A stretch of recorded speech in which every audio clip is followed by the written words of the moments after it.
మిమ్మల్ని మార్చడం కోసం ప్రభువా మమ్మల్ని ప్రేమించి మా దగ్గరికి వచ్చిన దేవా మీకు స్తోత్రం చెల్లిస్తూ ఉన్నాను. Thank you Lord. Hallelujah, hallelujah, hallelujah. అత్యున్నతుడా నీకు స్తోత్రం, ఆరాధనకు యోగ్యుడా నీకు స్తోత్రం, అభిషేకనాథుడా నీకు స్తోత్రం, అల్ఫా ఒమేగా అయిన దేవానికి స్తోత్రం, స్తోత్రం, స్తోత్రం, స్తోత్రం. Thank you Lord. హల్లెలూయా. సర్వాధికారివి, సర్వజ్ఞుడవు, సంపూర్ణ సత్య స్వరూపివి నీవు. సర్వాధికారివి, సర్వజ్ఞుడవు, సంపూర్ణ సత్య స్వరూపివి నీవు. దివిలోనున్న ఆనందమును ధరణిలో నేను అనుభవింప, మహిమాత్మతో నన్ను నింపితివా.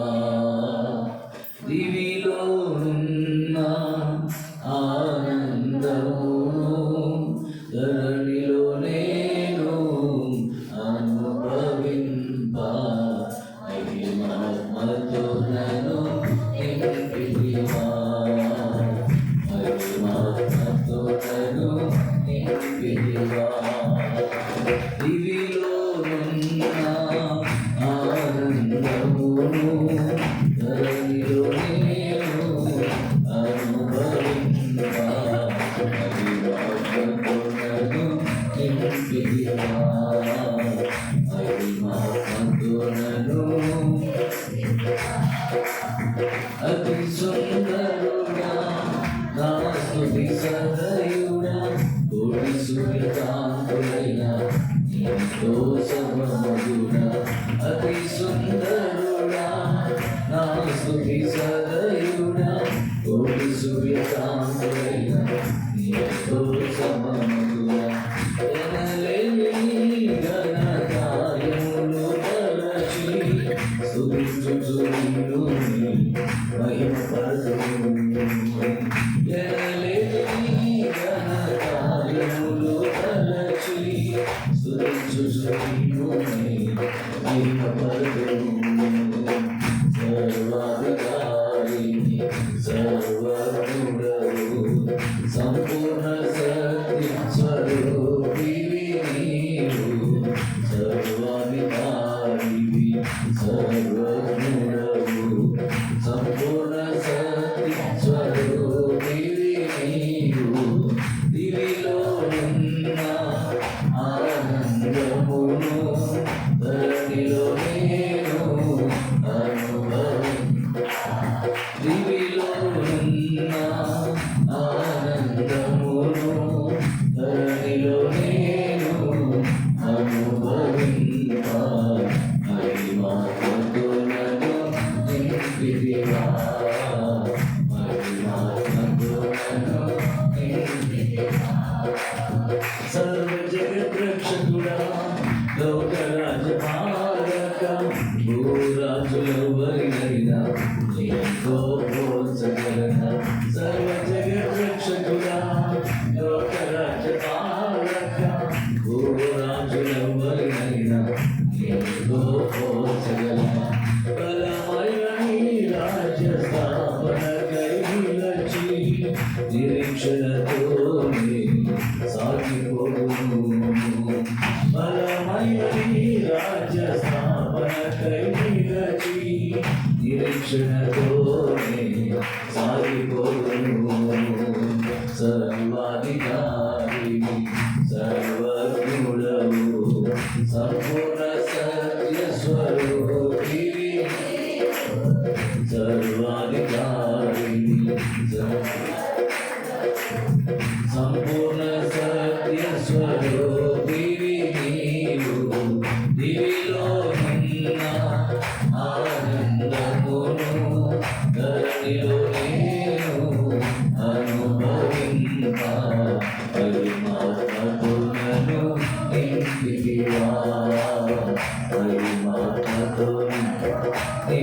నింపిదివా మహిమాత్మతో నన్ను నింపిదివా మహిమాత్మతో నన్ను నింపిదివా దివిలో ఉన్న ఆనందమున దివిలో ఉన్న ఆనందమున దివిలో ఉన్న ఆనందమును ధరణిలో నేను అనుభవించ మహిమాత్మతో నన్ను నింపిదివా మహిమాత్మతో నన్ను నింపిదివా మహిమాత్మతో నన్ను నింపిదివా మహిమాత్మతో నన్ను నింపిదివా మహిమాత్మతో నన్ను నింపిదివా మహిమాత్మతో నన్ను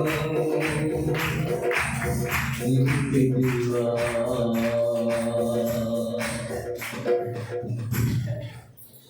దివిలోనున్న ఆనందమును ధరణిలో నేను అనుభవింప యేసయ్యా పరలోకపు ఆనందాన్ని నేను స్వతంత్రించుకోవాలని సర్వాధికారి అయిన దేవుడు వైపు కూడా ప్రభువా నా కోసం వ్యక్తులు అయిన వాడానికి స్తోత్రం చెల్లిస్తున్నాను తండ్రి. నా జీవితంలో బలమైన కార్యాలు ఘనమైన కార్యాలు నీవు మాత్రమే జరిగించి శూర కార్యాలను జరిగించి నీ అధికారంలో నీ పరిపాలనలో నీ నాయకత్వంలో నీ మాదిరిలో ప్రభువా నా జీవితాన్ని మాధుర్యం చేసుకోవాలని తండ్రి మీరు మాకు అనుగ్రహించిన నాయకులు చూపించిన ప్రేమ కృపల కొరకాయ నిండు మనసుతో స్తోత్రం చెల్లిస్తున్నా. మంచి దేవానికి మమ్మల్ని మిక్కిలిగా ప్రేమిస్తున్న మా ప్రియ పరలోకపు తండ్రి, మీ పరిశుద్ధమైన ఘనమైన నామానికి వందనస్తులమై ప్రభువా నిన్ను స్తుతిస్తూ నీ పాద సముఖంలో నిలిచి ఉన్నాం. దయచేసి మా పైన ప్రభువా మీరు కనికరించండి, దయపాలించండి. ఇదిగో ఈ 21 రోజుల ప్రత్యేకమైన ప్రార్థనల్లో 12వ రోజుకి మీరు మమ్మల్ని తీసుకొచ్చారు. కొరకై స్తోత్రం. నామంలో ప్రారంభించిన క్రమంలో ఇప్పటి వరకు ఇంతవరకు నీ విశేషమైన సన్నిధి మాతో ఉంచినందుకై సమస్త ఘనత మహిమ ప్రభావాలు మీకు మాత్రమే కలుగునుగా ప్రకటన చేస్తున్నాను. జరిగే క్రమం అంతటిని మీ ఆధీనంలో ఉంచుకోనండి ప్రభువా. మీరు మాతో మీరు మాట్లాడండి మా తండ్రి. మా ఎడల మీకు ఉన్నటువంటి ఉద్దేశాలన్నింటినీ కూడా మేము గ్రహించి మా జీవితాలను మేము మలుచుకొని కొనసాగడానికి కృప అనుగ్రహించమని ప్రార్థన చేస్తున్నాము. చెవులకు అప్పగించుకుంటూ సమస్త విషయాలలో కూడా నీవే సహాయకుడు అయి ఉపకారివై నుండి నడిపించి మీరు మహిమ పొందుకోమని దీవెనకరమైన మీ హస్తాలకు అప్పగించుకుంటూ సమస్త ఘనత మహిమ ప్రభావాలు మీకు మాత్రమే కలుగునుగా ప్రకటిస్తాం. నజరేయులకు యేసుక్రీస్తు శ్రేష్ఠ నామములో ప్రాధేయపడి ప్రార్థించి స్తుతించి ఈ మనవుడు అడిగి పొందుకుని ఉన్నాం పరమ తండ్రి. ఆమేన్. ఆమేన్. దేవునికి స్తోత్రం. దేవుని ఘనమైన నామానికి మహిమ కలుగునుగాక. ఒకసారి మీ అందరికీ యేసుక్రీస్తు ప్రశస్త నామములో శుభాలు తెలియజేస్తున్నా. ఈ 21 రోజుల ప్రయాణంలో 12 రోజుల్లోనికి కూడా మీరు ఆసక్తితో వచ్చిన మీ అందరికీ యేసుక్రీస్తు ప్రశస్త నామములో శుభాలు తెలియజేస్తున్నాయి. మీ అందరికీ ఈ క్రిస్మస్ యొక్క సర్వ శుభాలు అందరికీ సమృద్ధిగా కలుగునుగాక.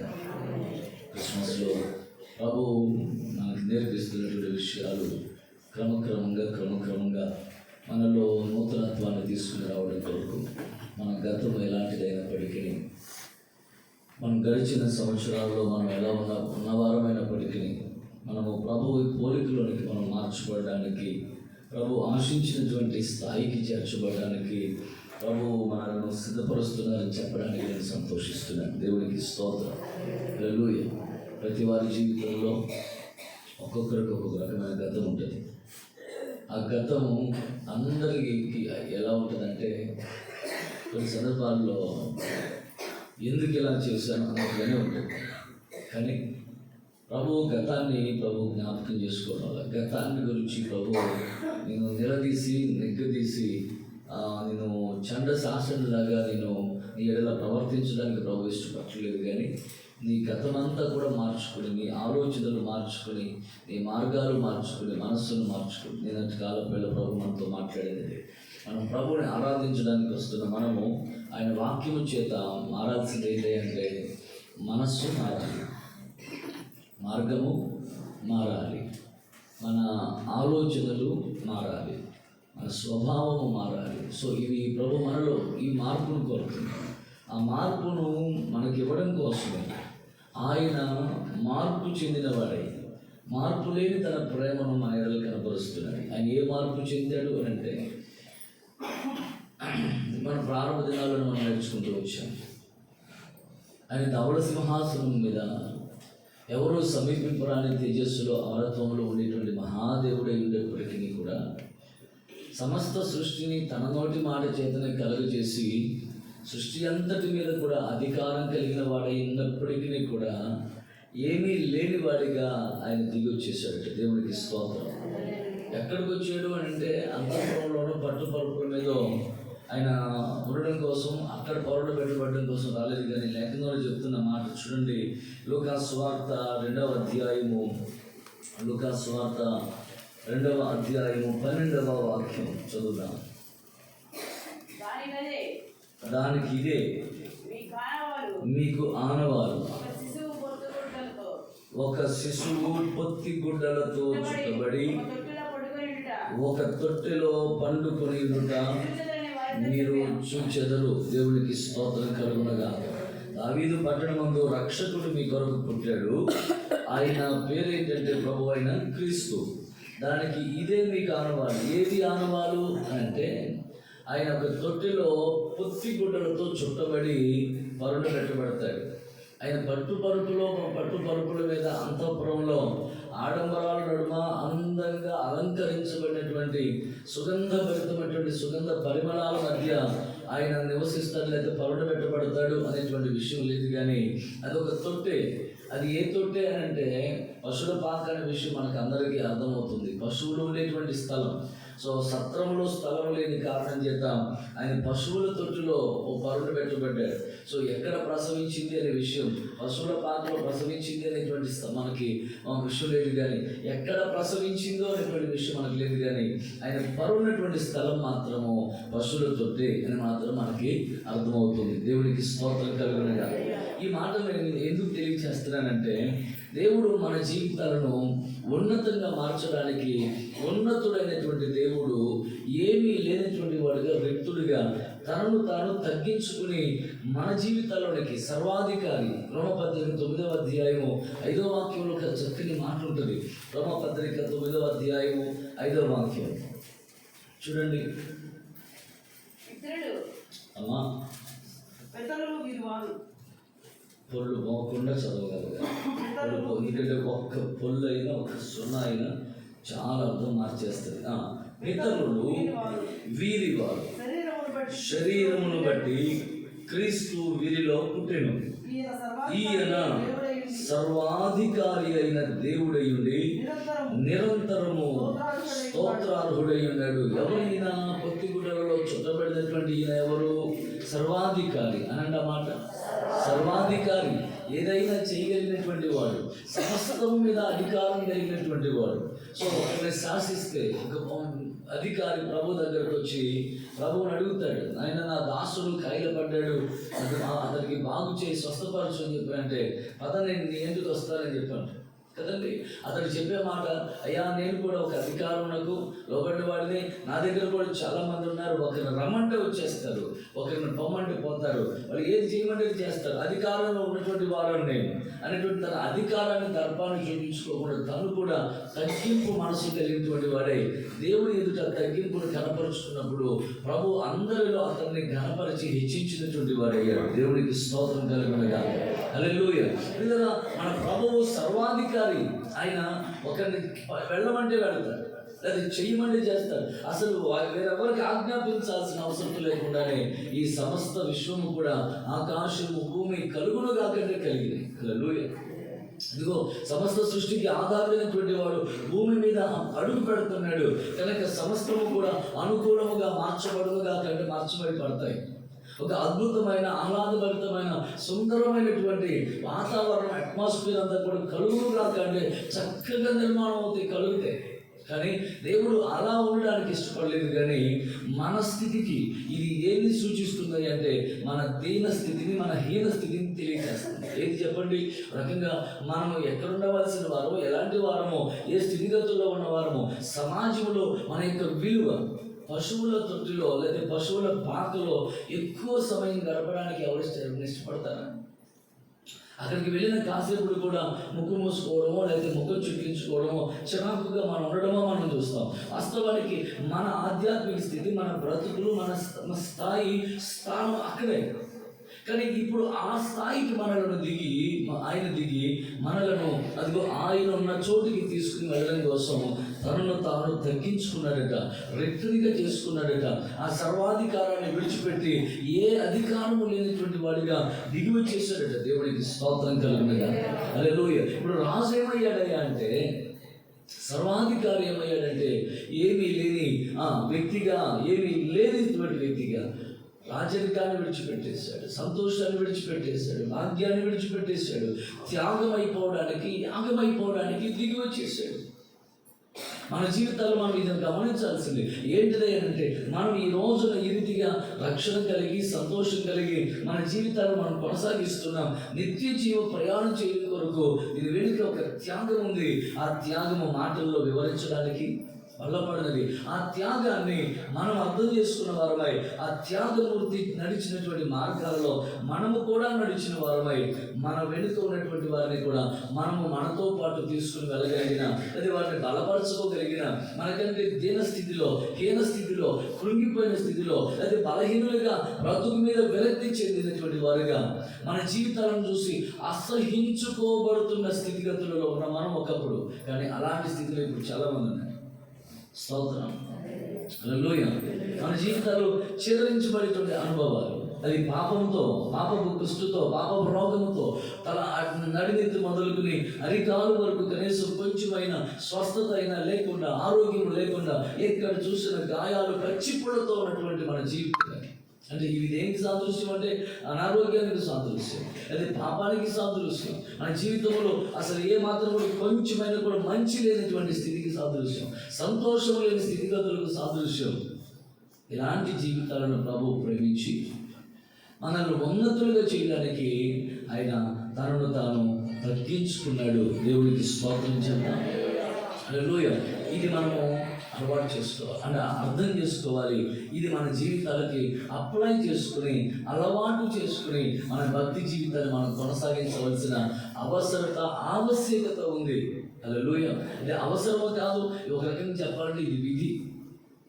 మనం ఎవరైతే ఆయనను సర్వాధికారి అయినటువంటి దేవుని తొట్టిలోనే ఉంచకుండా ఆయనను హృదయంలోనికి రాజుగా అంగీకరించగలుగుతారో, ఆ హృదయంలోనికి సర్వాధికారిగా అంగీకరించగలుగుతారో, ఆయన అధికారానికి అప్పగించుకుని నడవగలుగుతారో, 100% నేను చెప్పగలిగిన మంచి మాట ఏంటంటే, వారు సరి అయినటువంటి మార్గంలోనే వారు నడిపించబడతారు, చక్కని త్రోవలో నడిపించబడతారు, వాళ్ళు శాంతికరమైన జలముల ఎదురు నడిపించబడతారు. వారు ఏ విషయంలో కూడా కొదువు లేని వారుగా ఉంటారు, ఏ విషయంలో కూడా భయపడవలసిన అవసరత లేని వారుగా ఉంటారు.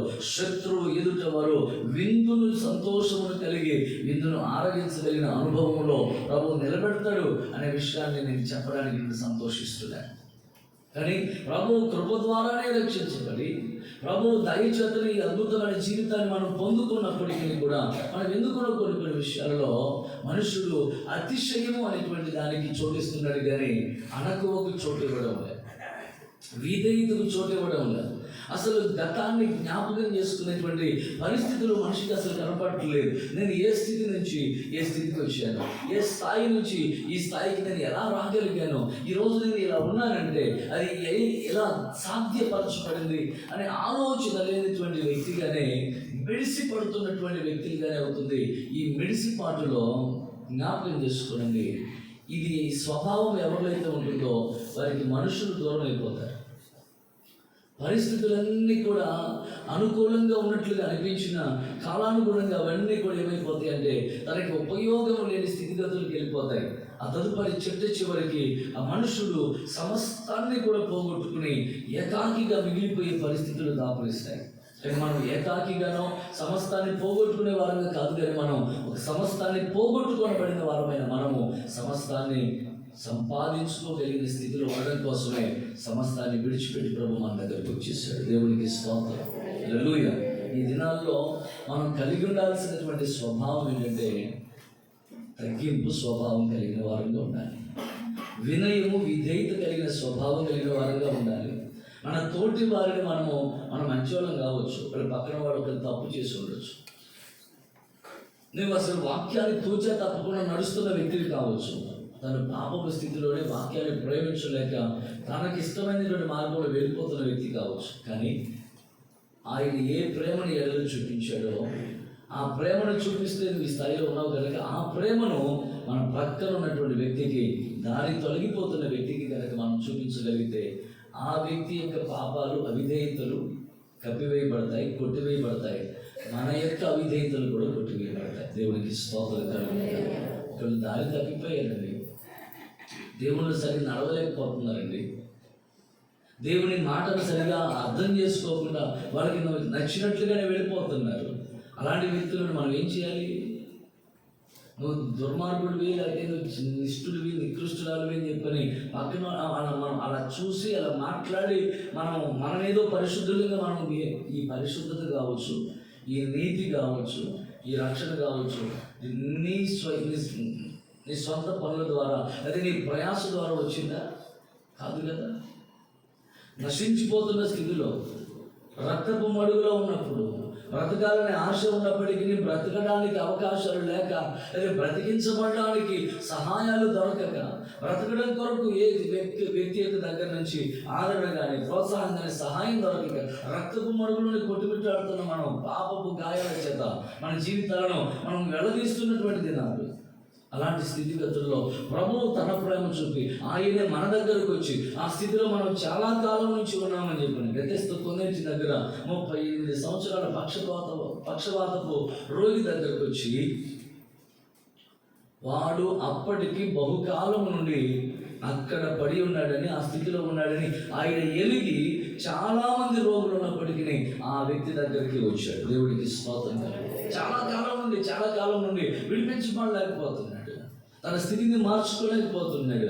అక్కడి నుంచి కనీసం ఆరోగ్యవంతంగా ఒక అడుగు ముందుకు వేయడానికి అవకాశం లేని పరిస్థితి. తను ప్రక్కనే ఉన్నటువంటి ఆ కొన్నింటిలోనికి కనీసం దుమకడానికి కూడా ఓపిక సామర్థ్యం లేని స్థితిగతుల్లో ఉన్నాడని ఎరిగి, అలాంటి స్థితి మంది ఒకప్పుడు. కానీ ఈ రోజున మరి మనం ఎందుకును దేవుని విషయంలో మన పక్కన వారిని ప్రేమించలేకపోతున్నామో, మన పక్కన ఉన్నటువంటి వారిని దేవుని ప్రేమ వారి ఎల్ల కనపరచలేని పరిస్థితులు అవుతున్నాయో తెలియడం లేదు. కానీ ప్రభు మనకి నేర్పించే మంచి మాట ఏంటంటే ఆయన సమస్తమును కూడా విడిచిపెట్టి వచ్చాడు, మన కొరకు సమస్తాన్ని త్యాగం చేశాడు, ఆ ప్రేమను కనపరిచాడు. మన ఎదుటి ఎవరైనా సరే ఒకవేళ దారి తొలగిన వారికి కనుక ఉంటే వారి విషయంలో ప్రేమను ఏం చేయాలి చెప్పండి? కనపరచగలగాలి. దేవుడికి స్తోత్రం.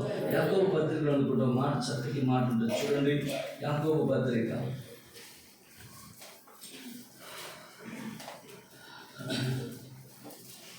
దేవునికి మహిమ కలుగునుగా. హల్లెలూయా. 5వ అధ్యాయం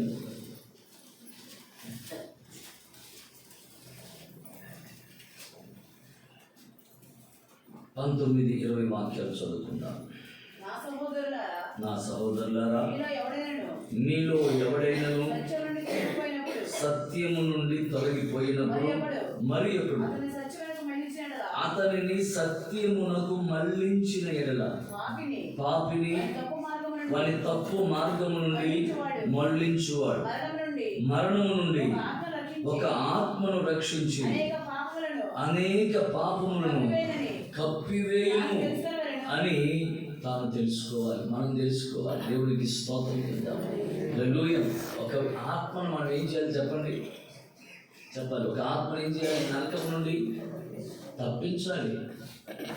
కానీ సంఘంలో, సమాజంలో, క్రైస్తవ సమాజంలో జరుగుతున్నటువంటి ఇంత పోకడు ఏంటంటే నేనే పరిశుద్ధుడిని, నేనే పరిశుద్ధురాలను అనేటువంటి ఆలోచనలో పడిపోయి, పాపములో పడిపోయి, లేకపోతే నరకానికి వారసుడైపోయినటువంటి ఆత్మను, నరకానికి వెళ్తున్న ఆత్మను రక్షించవలసినటువంటి బాధ్యత కలిగిన స్థితిలో ఉండి కూడా ఈ ఆలోచన లేకుండా ఈ బాధ్యతను మర్చిపోయి, దైవికమైన కృపను మర్చిపోయి, తనను తాను హెచ్చించుకుని ఈ పరిశుద్ధత, ఇది ఇంత నా కష్టమే, నా ప్రయోజనం, నా ప్రయాసే అని అనుకుని రక్షించబడిన వారిని సైతం కూడా ప్రభువుని వెంబడిస్తూ, అంగీకరించి వెంబడిస్తున్న వారిని సైతం కూడా దేవునికి దూరం చేసేస్తూ, దేవుని సన్నిధిలో సంతోషంగా కొనసాగలేని పరిస్థితులలో నిందిస్తూ, నేరము మోపుతూ, దూషిస్తూ, పరుషంగా మాట్లాడుతూ దేవునికి దూరం అయిపోయి నరకానికి వారసులు అయిపోయేట్లుగా చేస్తున్నారు. వాళ్ళు కూడా నరకానికి వారసులు అయిపోతున్నారు. మీకు అర్థమైంది విషయం? హల్లెలూయా. ఈ రోజున మనం నేర్చుకోవాల్సిన విషయం ఏంటంటే, మనం నరకం నుండి మనం తప్పించబడిన కొరకు ప్రభువు వచ్చాడని, తప్పించబడిన మనము మరొకరిని తప్పించడం కోసం ప్రభువు చూపించిన మాదిరిని, ప్రేమను మనము మన పొరుగు వారికి, మన ప్రక్కన ఉన్న వారికి, మన సహోదరులకు మనము పంచవలసిన వారమై ఉన్నామనే విషయాన్ని మనం జ్ఞాపకం చేసుకోవాలి. ఈ మనసును ఎప్పుడైతే నువ్వు కలిగి ఉంటావో నువ్వు గ్రాడ్యువల్లీ హెచ్చించబడతావు. ఆమేన్. హల్లెలూయా. నేను మన ఆదివారం అంతకుముందు ఆదివారం చెప్పాను, మీరు అందరూ కూడా వెళ్ళేటప్పుడు ఏం చేయాలి, నాకు వందనాలు చెప్పి అని అడిగి తీసుకున్నారు.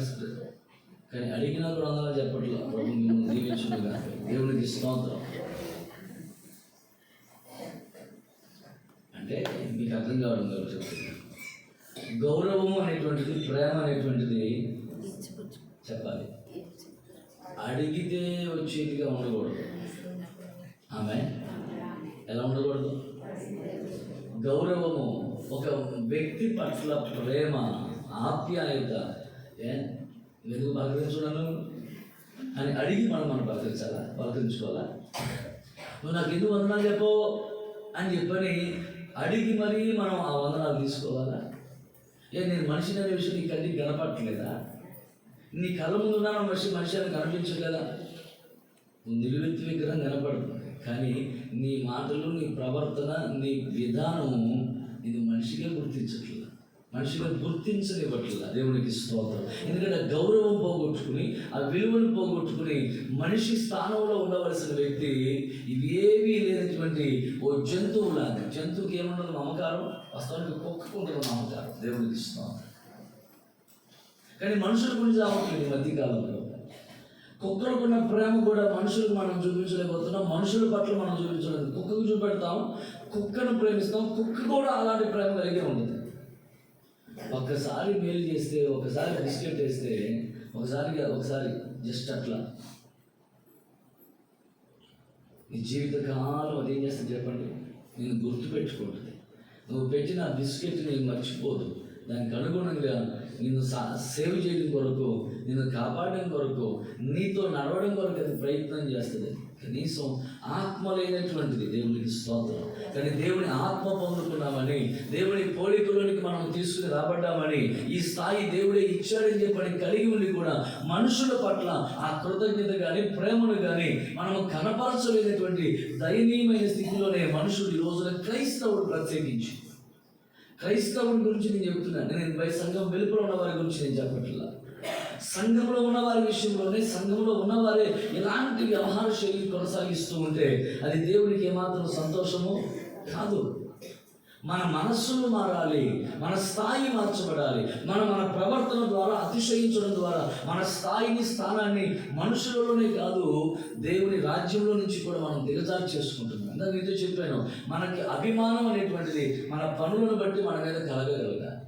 మన మాటలను బట్టి, మన ప్రవర్తనను బట్టి మన మీద ఆ గౌరవము, ఆ ప్రేమ, ఆప్యాయత అది కలగగలగాలి. అలా ఉండాలి. కానీ అది లేకుండా పోయి మనం అడిగి, అది బలవంతంగా మనం చేసేటువంటిది కాదు. అది స్తోత్రం. హల్లెలూయా. మనం ప్రభు ఈ దినాల్లో ప్రభు మన నుండి కోరుతుంది ఏంటంటే, ఆయన ఎలా త్యాగం చేసుకుని తనను తాను తగ్గించుకుని దిగి వచ్చి మన ఎడల ప్రేమను చూపించాడో, ఆ ప్రేమ పొందుకున్న నీవు నీ ప్రక్క వారికి ఆ ప్రేమను కనపరచుదువుగాక. దేవునికి స్తోత్రం.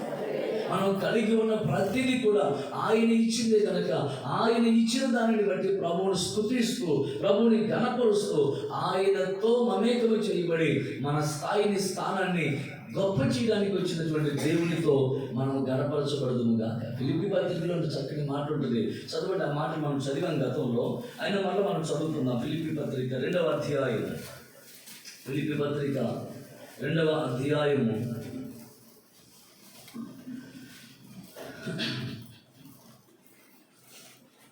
8 నుంచి 7 నుంచి చదువుతా. నేను చదువుతున్నాను, శ్రద్ధగా ఆలకించండి. మనుష్యుల పోలికగా పుట్టి దాసుని స్వరూపమును ధరించుకొని తన్ను తానే వ్యక్తినిగా చేసుకుని, మరియు ఆయన ఆకారమందు మనుషుడిగా కనపడి మరణము పొందునంతగా, అనగా శిలువ మరణము పొందునంతగా విధేయత చూపించిన వాడై తన్ను తాను తగ్గించుకుని, అందుచేత పరలోకమందున్న వారిలో కానీ, భూమి మీద ఉన్న వారిలో కానీ, భూమి క్రింద ఉన్న వారిలో కానీ ప్రతి వాని మోకాలును యేసు నామమున వంగునట్లు, ప్రతి వాని నాలుకయు తండ్రి అయిన దేవుని మహిమార్థమై యేసు క్రీస్తు ప్రభువని ఒప్పుకొనున్నట్లును దేవుడు ఆయనను అధికముగా హెచ్చించి ప్రతి నామమునకు పై నామమును ఆయనకు అనుగ్రహించును. దేవునికి స్తోత్రం. ఎందుకు అనుగ్రహించాడు పైనామము? ఎందుకు అనుగ్రహించాడు? ఈ అత్యధికముగా ఎందుకు హెచ్చించాడు అని అంటే ఆయన పనిని బట్టి, ఆయన చేసిన దానిని బట్టి. దేవునికి స్తోత్రం. ఏమీ లేని వ్యక్తిగా తన జీవితాన్ని కొనసాగించినటువంటి వ్యక్తి, సర్వాధికారిగా ఉన్నటువంటి వాడు. ఒకసారి ఇమాజినేషన్లోకి వెళ్ళండి. మన స్థితిగతులలో మనము ఏదైనా సరే దేవుడి కొరకు మనం త్యాగంగా మనం ప్రవర్తించగలుగుతున్నామంటే కొన్ని విషయాలు మనం చేస్తాం, మంచిది, సంతోషం. ఇప్పుడు మీరు త్యాగం చేశారు. ఏం త్యాగం చేశారు? నిద్రను త్యాగం చేశారు. దేవునికి స్తోత్రం. మీరు సమయాన్ని త్యాగం చేశారు, చాలా సంతోషం. మనం ఆసక్తితోనే కొన్ని విడిచిపెట్టి కొన్ని త్యాగం చేసి మనం వస్తున్నాం. కానీ ఈ త్యాగాల వలన మనకి ఘనత, రక్షణ దొరుకుతుందండి? లేదు. ఇలాంటి త్యాగము బయట 40 రోజుల పాటు ఎంత చక్కగా చేస్తున్నారు. 3 గంటలకు ఎక్కడికి వెళ్తున్నారు చెప్పండి? 3 గంటలకి ఈ పారి ఏటి దగ్గరికి వెళ్తున్నారు, పారి నీళ్ళ దగ్గరికి వెళ్తున్నారు, దూరాన్ని వెళ్తున్నారు. ఇంట్లో కాదు, మనం ఇంట్లోనే చేస్తాం. మనం ప్రార్థన చేయమంటే మనం మంచం మీదే చేస్తాం, అంతే కదండి. మట వేసుకొని మనం దుప్పటి కప్పుకొని, ఆ దుప్పటి కూడా మనం అలా తీసి మనం అక్కడే కాస్తంతసేపు గుడుగుడు కొంచెం గుళ్ళో రాగం, పాములు పెట్టే పడికి రాగం, మామ అయిపోయింది. ఇది మన ప్రార్థనలో. కానీ 40 రోజుల పాటు వాళ్ళు ఎంత త్యాగం చేస్తున్నారో. నిద్రని త్యాగం చేస్తున్నారు, వాళ్ళు సుఖాన్ని త్యాగం చేస్తున్నారు, వాళ్ళకి అప్పటి వరకు ఉన్నటువంటి త్రాగుడు, వ్యసనం కూడా త్యాగం చేస్తున్నారు. విడిచిపెట్టలేదు. దానికోసం చాలామంది ఈ లెక్కలో విడిచిపెట్టలేదు. 40 రోజులు నిర్ణయిస్తే కాస్తంత అప్పటికన్నా మార్పు వస్తుందని చెప్పండి. ఇప్పుడు మన ప్రయాస కూడా అదే. 21 రోజులు మనం దేవునితో సహవాసం చేస్తుంది. నేను కూడా చాలామందికి చెప్పామాట, మనకి ఇష్టంగానో అయిష్టంగానో కష్టంగానో 21 రోజులు కనుక మనము మనస్సు పెట్టి ఒక దాని మీద మనసు పెట్టి దానికి అడుగులు వేస్తే మనకి అది అలవాటు అయిపోయింది. మీరు 21 రోజులు మీరు 5ంటికి ఇక్కడ చర్చిలో రావడం కోసం 4:30కే లేచి వచ్చిన వాళ్ళు ఎవరైతే ఉన్నారో 22 రోజు ఖచ్చితంగా మన 4:30 మెలకు వస్తుంది. దేవుడికి స్తోత్రం కలుగుతాయి. ఎందుకంటే మన మైండ్ ట్యూన్ అయిపోయాం, అలవాటు అయిపోయింది. సో ఇలా చేయడం ద్వారానైనా సరే ఆ మనిషి మారతాడని చెప్పి అనుకుని 40 రోజుల పాటు అన్ని త్యాగం చేస్తున్నారు. కానీ ఉపయోగం లేదు కదా. మనం కూడా త్యాగం చేసి దేవుని దగ్గరకు వస్తున్నాం, దేవుని వాక్యం వింటున్నాం, దేవుని సన్నిధిలోనే కూర్చుంటున్నాం. ఆయన ఏంటో తెలుసు, ఆయన ఏం చేశాడో తెలుసు, ఆయన ఏమై ఉన్నవాడో, ఎక్కడికి వచ్చాడో ఇవన్నీ తెలుసు, బాగా వింటున్నాం. కానీ దానిని కొంచెం కూడా మన జీవితాలకు అప్లై చేసుకోలేకపోతే ఉపయోగం లేదు. నేను ఈ మాటలు ఎందుకు చెప్తున్నానంటే ఈ రోజున ఇక్కడ కూర్చున్న వారందరినీ కూడా దేవుడు హెచ్చించడానికి ఇష్టపడుతున్నాడు. దేవునికి స్తోత్రం. దేవుడు మిమ్మల్ని గొప్ప చేయడానికి, మీరున్నటువంటి స్థలాల్లో, మీరు చేసే ఉద్యోగాలలో, మీరు చేసే పని స్థలాలలో కూడా మిమ్మల్ని దేవుడు ఘనపరచడానికి, గొప్ప చేయడానికి, మిమ్మల్ని హెచ్చించి ఇతడు యెహోవాకు చెందినవాడు, ఈయన సర్వాధికారి అయిన దేవునికి చెందినవాడని గుర్తెరిగి మీరు చేసేదంతా కూడా సఫలమవుతున్న దానిని చూసి ప్రభువుని స్తుతించగలిగినట్లుగా ఉండడం కోసం ప్రభు ఇష్టపడుతున్నాడు. స్తోత్రం. యోసేపు తాను చేసేదంతా కూడా సఫలమైనట్టు ఎవరు గమనించారు? పొతిఫర్ కదండి, అన్యుడు కదండి, అవునా కదా? అతనికి ఎవరైనా చెప్పారా? పొతిఫర్ చూడు సరే యోసేపు చేస్తున్న నైపుణ్యంగా చేస్తున్న పని అంతా కూడా చాలా చక్కగా సఫలమైపోతుంది అని ఎవరైనా చెప్పారా? లేదు. అతడు చేసే దాన్ని అంతటిని కూడా అతడు చూస్తున్నాడు. మన భక్తి అనేటువంటిది మనం హృదయంలో కలిగి ఉండాలి. అది క్రియలలో కూడా కనపరచగలగాలి. స్తోత్రం, హల్లెలూయా. ఈ మాటలు నేను చెప్పడానికి నేను ఎందుకు మీ ఎదురికి తీసుకొస్తున్నానంటే, మనం ఈ 21 దినాలలో ప్రభు పోలికలోనికి మనం మార్చబడగలగాలి. ప్రభు ఆశించినటువంటి రూపం మనలోనికి రాగలగాలి. మన గతం ఎలా ఉన్నప్పటికీ కావచ్చు, గతంలో ఎలా ప్రవర్తించావో అది పక్కకి పెట్టేసి, కానీ ఈ క్రిస్మస్ దినాల్లో మనం నూతన పరచబడుతున్నటువంటి వారమై ప్రభువు కోరిన స్థాయి ఏంటంటే ఘనమైన స్థాయి. నీ ద్వారా ప్రభు నామం ఘనపరచబడే స్థాయి. స్తోత్రం, హల్లెలూయా. నీ ద్వారా దేవుడికి ఏం రావాలి? అవమానం రాకూడదు. దేవునికి ఘనత రాగాలి. దేవుని నామం మహిమపరచబడగలగాలి. స్తోత్రం. సో తాను చేసిన పనిని బట్టి తనకి ఏం కలిగింది? ఘనత కలిగింది. ఆయన నామము హెచ్చించబడింది. ఆయన నామము గొప్ప చేయబడింది. ఈ రోజున కూడా నీవు చేసే నీ భక్తిని బట్టే ప్రభు నిన్ను హెచ్చిస్తాడు, నిన్ను ఘనపరుస్తాడు. నీ జీవితంలో ప్రభు కార్యాలు చేస్తాడు. మనం అలా వచ్చి కూర్చుని వెళ్ళిపోవడం ద్వారా మాత్రమే కాదు, కానీ దానికి అనుగుణంగా మనము మార్చబడాలి. అలా మార్చబడితేనే మన జీవితాలకు ప్రయోజనము, సార్థకత. స్తోత్రం. 40 రోజుల పాటు అన్ని త్యాగం చేస్తున్నారు చెప్పుకున్నాం కదా.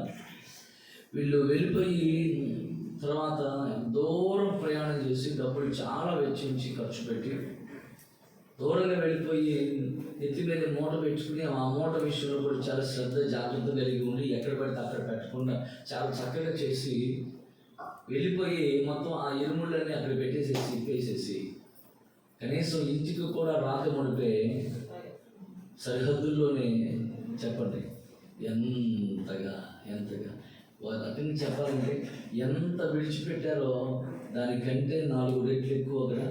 ఇక మళ్ళీ ఇంటికి వచ్చేదాకా మళ్ళీ అంతే. ఇక బాబు ఇంటికాడ ఉన్నటువంటి వాళ్ళు ఈ 40 రోజుల పాటు వీళ్ళు రావడం కోసం ఇంటికాడ అన్ని కడిగి శుభ్రం చేసి అది చేసి ఇది పెట్టి వీళ్ళు ఆశతో ఏమన్నా మార్పు కలుగుద్దేమో అని చూస్తే మళ్ళా పాత స్వభావమే బయటకు వస్తుంటే ఇంటికాడ వాళ్ళకి ఎలా ఉంటుంది చెప్పండి? ఇంటి దగ్గర ఎలా ఉంటుంది? సంతోషంగా ఉంటుందా? గొప్ప పని చేసావు నువ్వు అని చెప్పి అంటారా ఎవరన్నా? మన జీవితాల్లో కూడా మనం దేవుడి మందిరానికి వెళ్ళి వస్తున్నాం, సంవత్సరాలు గడుస్తున్నాయి. మారకపోతుంటే మనుషులకి కానీ కుటుంబానికి కానీ నీకోసం త్యాగం చేసిన దేవునికి కానీ ఏమైనా సంతోషమా? లేదు కదా. ఇప్పుడు మన జీవితాల్లో మారాల్సింది ఏంటిది చెప్పండి. హల్లెలూయా. ఇప్పుడు మనం విడిచిపెట్టాల్సింది ఏంటి? త్యాగం చేయాల్సింది ఏంటిది? భౌతిక సంబంధమైనవి ఇవి కాదు. ఆత్మ సంబంధంగా మన అభివృద్ధికి, ఆశీర్వాదానికి, ఆయన కోరుకున్న స్థాయికి వెళ్ళడానికి ఆటంకంగా ఉన్నవి ఏవైతే ఉన్నాయో వాటిని విడిచిపెట్టగలగాలి. మన యొక్క తగ్గింపు కానీ మన భక్తి కానీ డ్రెస్ వేసుకున్నట్లుగా ఉండకూడదు. అదే మన రక్తనాళాల్లో జీర్ణించుకుని పోయేదిగా ఉండగలగాలి. స్తోత్రం, హల్లెలూయా. భక్తి ఎట్లా ఉంటుంది అంటే ఈ రోజున మనం మందిరానికి వచ్చినప్పుడు బట్టలు వేసుకుని ఆ తర్వాత ఇంటికి వెళ్ళిన తర్వాత ఈడ్చి మళ్ళా హ్యాంగర్ తగిలించినట్లుగానే భక్తి అయిపోతుంది. ఇది మన జీవితాల్లో మన మనస్సులో ఉండాలి. అంటే అవకాశం ఉంటే, లేకపోతే వాళ్ళ దగ్గర నుంచి రాబడి ఉంటే, లేదా వాళ్ళ దగ్గర నుంచి మనకి ఏదైనా దొరుకుతూ ఉంటే, మనతో మంచిగా మాట్లాడుతుంటే వాళ్ళతోనే మాత్రం మనం చేసే భక్తి వేసుకున్నటువంటి వస్త్రం లాంటిది. కానీ అవసరం తీరిపోయిన తర్వాత తీసుకుని వెళ్ళి మారిపోయే భక్తి మన షర్ట్ని హ్యాంగర్కి తగిలించేటువంటి భక్తి లాంటిది. నో అలాంటి భక్తిగా అది మన దగ్గర నుంచి ప్రభు కోరుకోవట్లేదు. మనల్ని తగ్గించుకుని మనం ప్రభు ఎదుట కనుక మనం నిలబడగలిగితే, ప్రభువుని ఘనపరచగలిగిన అనుభవం నిలబడగలిగితే, మన కోసం దిగి వచ్చినటువంటి దేవుని హృదయాల్లో రాజుగా ప్రతిష్ఠించుకుని ఆయన అధికారానికి, ఆయన రాజరికానికి సంపూర్ణంగా మనం విధేయత చూపించగలిగితేనే మనం చేస్తున్న భక్తికి నిజమైనటువంటి ప్రతిఫలం. దేవునికి స్తోత్రం. దేవుని ఉద్దేశం నీవు నరకం నుండి తప్పించబడాలి. నరకమందు పడుట కొరకు జోగుచున్న వారిని ఏం చేయాలి? రక్షించాలి. అది నియమం, దేవుడి నియమం. సామెతల గ్రంథం 24:11 మాట్లాడదు చూడండి ఒకసారి. సామెతల గ్రంథం 24:11 చావునకై పట్టబడిన వారిని నీవు తప్పించాలి. నాశనమందు పడుటకు జోగుచున్న వారిని నువ్వు రక్షింపాలి కదా.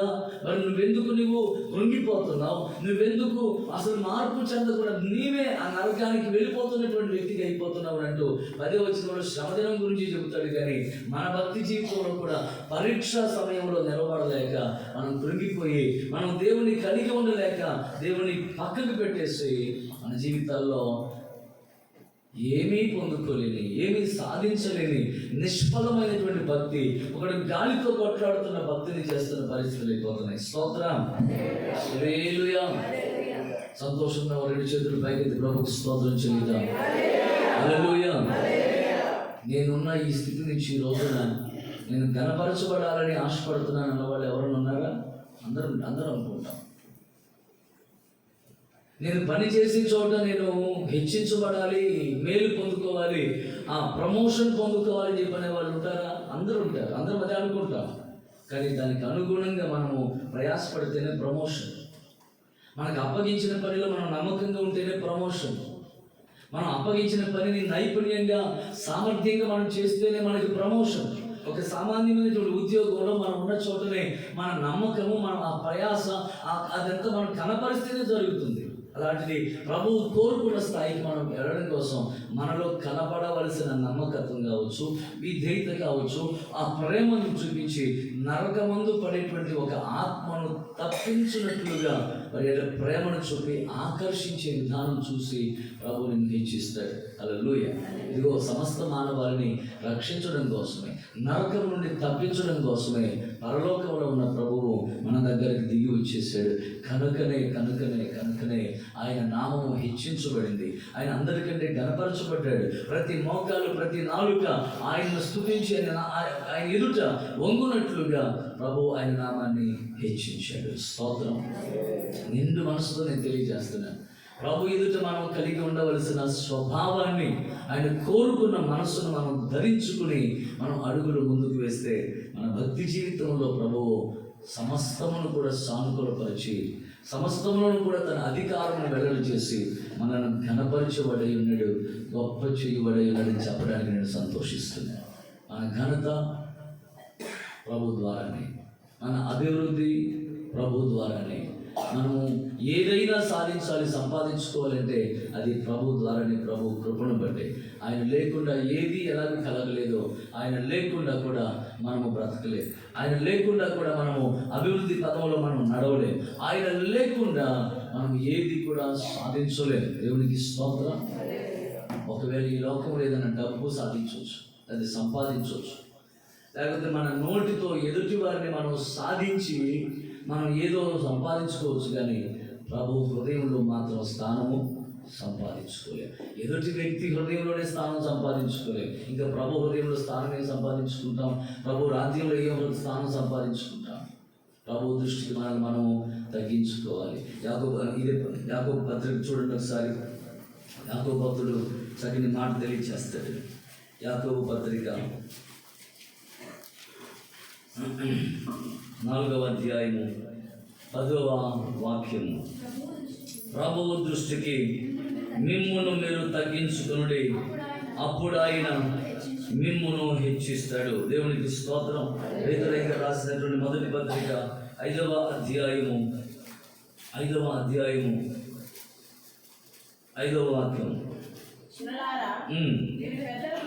మీరు పెద్దలకు లోబడి ఉండండి, మీరంతా ఎదుటి వాని ఎడల దీన మనస్సును వస్త్రము ధరించుకుని మిమ్మల్ని తగ్గించుకుని అలంకరించుకుని దేవుడు అహంకారులను ఎదిరించి దీనులకు కృప అనుగ్రహించును. దేవుడు తగిన సమయమందు మిమ్మల్ని హెచ్చించున్నట్లు ఆయన బలిష్టమైన చేతి క్రింద దీన మనస్కులై ఉండుడి.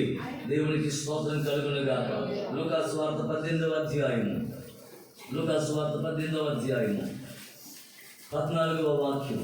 అతని కంటే ఇతడు నీతిమంతుడిగా తీర్చబడి తన ఇంటికి వెళ్ళినని మీతో చెప్పుచున్నాను. తన్ను తాను హెచ్చించుకున్నవాడు తగ్గింపబడుననియు, తన్ను తాను తగ్గించుకున్నవాడు హెచ్చింపబడుననియు చెప్పాను. దేవునికి స్తోత్రం కలుగునుగాక. తగ్గింపే మన జీవితానికి అలంకారం. ఆ తగ్గింపును మనకు నేర్పించడం కోసమే ఎలా తగ్గించుకోవాలో, ఎలా వినయం కలిగి ఉండాలో, ఏ రీతిగా మన జీవితాన్ని మనం కాచుకుని కట్టుకుని మనం కొనసాగాలో మనకు నేర్పించినటువంటి వాడు ప్రభువు. ఆ తగ్గింపే సుంకరికి ఏమైంది చెప్పండి? నీతి అయ్యింది. దేవునికి స్తోత్రం. హల్లెలూయా. తగ్గింపు ఆ వ్యక్తికి నీతి అయ్యింది. అది హెచ్చించబడడానికి కారణమైంది.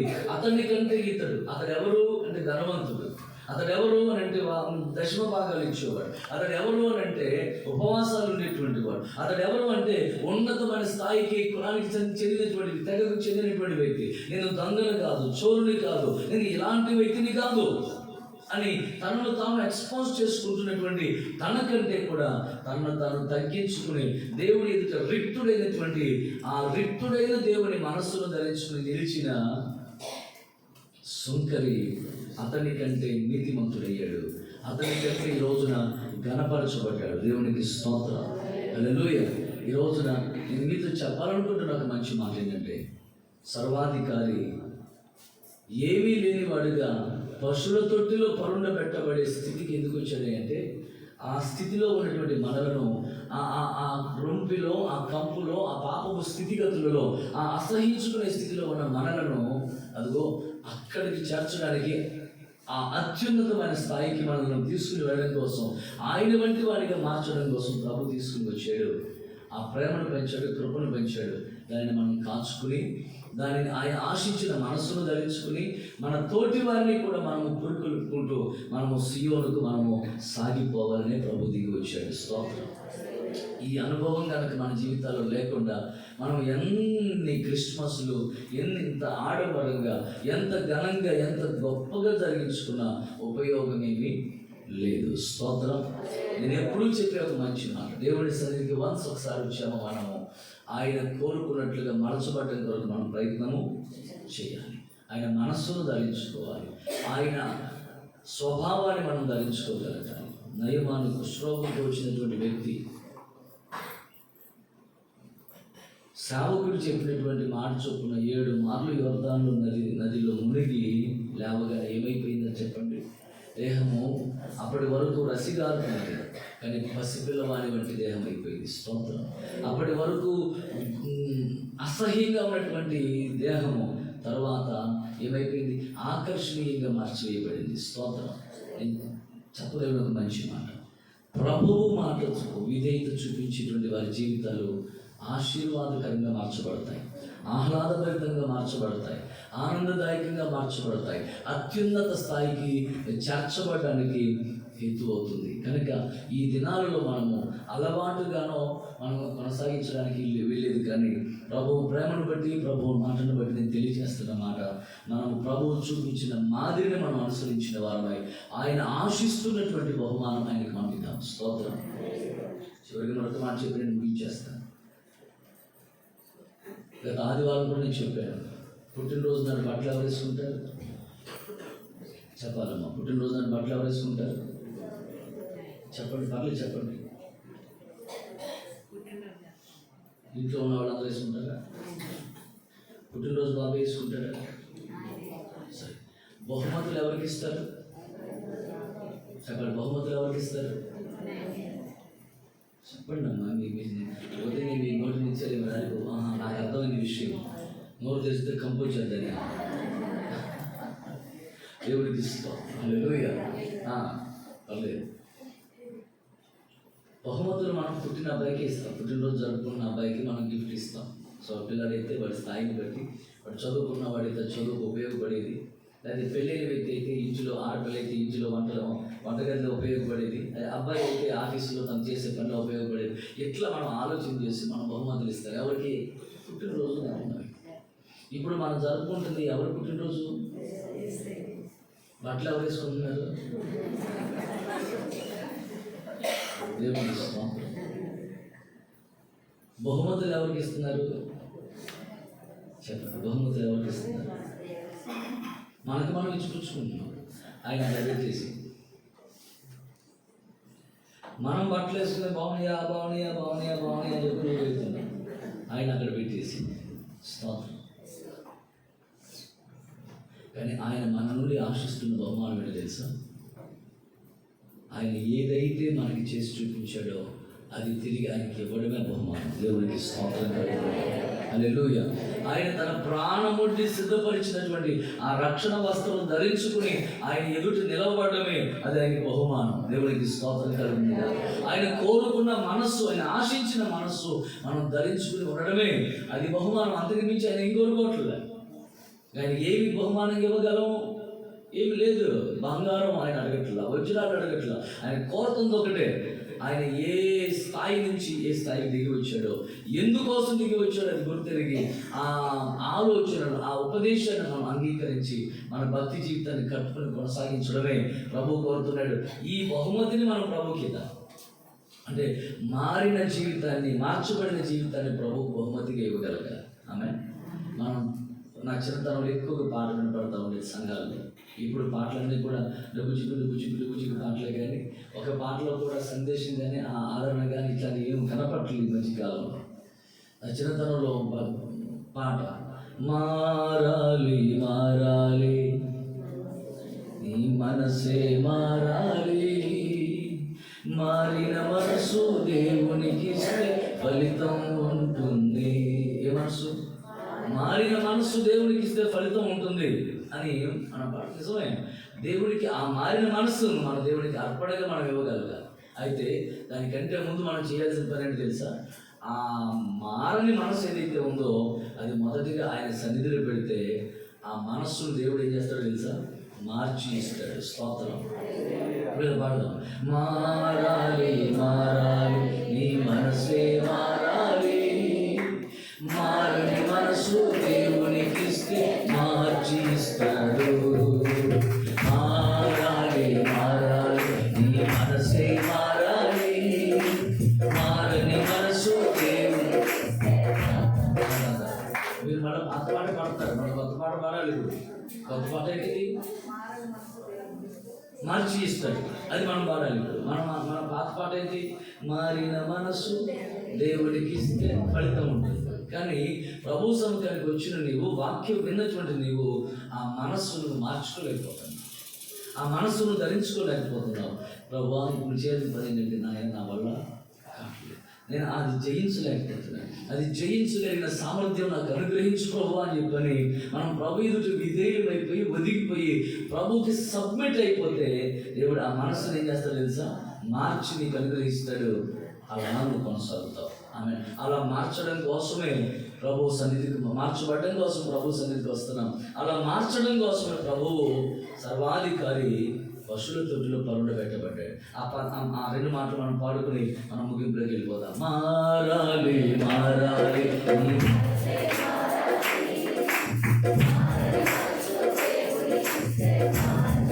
అది మారాలి మారాలి నా మనసే మారాలి, మారని మనసు దేవునికి ఇస్తే మార్చి ఇస్తాడు. మారాలి నా మనసే మారని మనసు దేవునికి ఇస్తే మార్చి ఇస్తాడు. మారాలి నా మనసే మారని మనసు మార్చి, మారని మనసు మారని మనసు.